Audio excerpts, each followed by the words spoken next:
Corporate Clash just released another huge update. Okay, it was like 3 weeks ago, but I wanted to give them some time to make any minor adjustments or decide that they didn't want to make any adjustments and that this was their intended vision for the game. But in case you missed it, there are some major changes to the game now. No pun intended. Let's start with the Unites. Your typical gag Unites are no more, and instead replaced with a new reward, Counterfeits. This new reward allows you to replicate one of your current gags to be used again, as opposed to filling up several gag slots with gags that you know you're never gonna touch. Additionally, Toon-Up Unites can now be earned from every department boss. VPs and CFOs give you 2, CLOs and CEOs give you 4, and OCLOs give you 7. All of these amounts go up by 1 on Sundays, but that's the only way to get any extras, as other boosters have no effect on it. Bossbot HQ got some changes as well, notably in the length of the Cog golf courses, which means just like with TTR's announcement, back nines are no more. If you want to do a back 9 now, you gotta go to like Toontown Fellowship and try to convince the other 3 people on that game to help you. The front 3 now has 2 floors, the middle 6 now has 4 floors, and the new back 9 only has 6 floors. But the change in floors shouldn't change the amount of merits that you get from them, and also the music sounds like a Pokemon battle.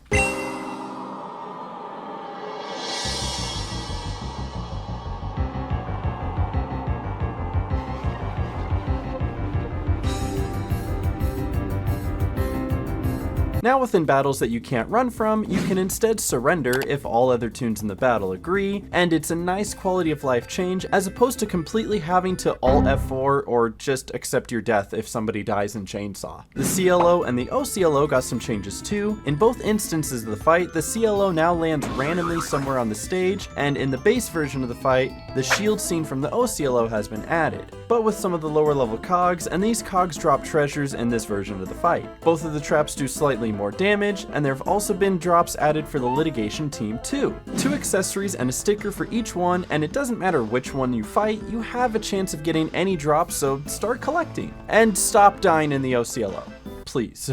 Gag accuracy has been rebalanced with a new soft cap, which should help gags be more likely to hit. However, I just feel like I'm not seeing that. I swear, it drops to wait. Daily tasks have gotten a change to get more gumballs, and Mesomelody Land has been given these fun new trampolines. But the biggest change of them all has to come from the Kudos managers. Some of these have been seen as controversial, so what I'm gonna do is I'm gonna go ahead and showcase some of these changes and allow you to kind of make a decision for yourself. Firestarter's minions do far more damage now. Rainmaker has slightly more health, but now has random weather effects, so you're not guaranteed to get oil rain every single time. Witch Hunter has had higher level cogs added to it. Plutocrat only now has 2 deep freezes instead of 3, but added an extra cog to the fight at the end, so you can't skip the last satellite manager. Chainsaw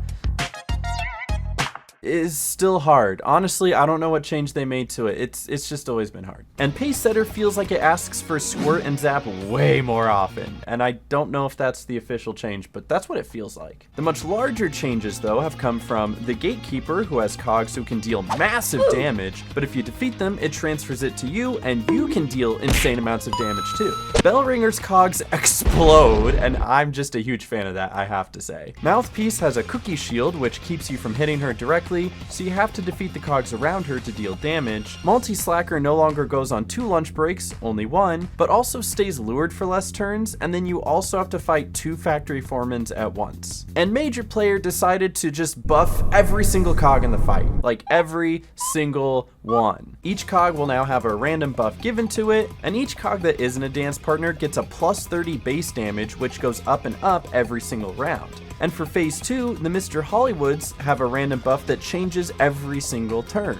Some people think it's just way too much, and some people love the new challenge.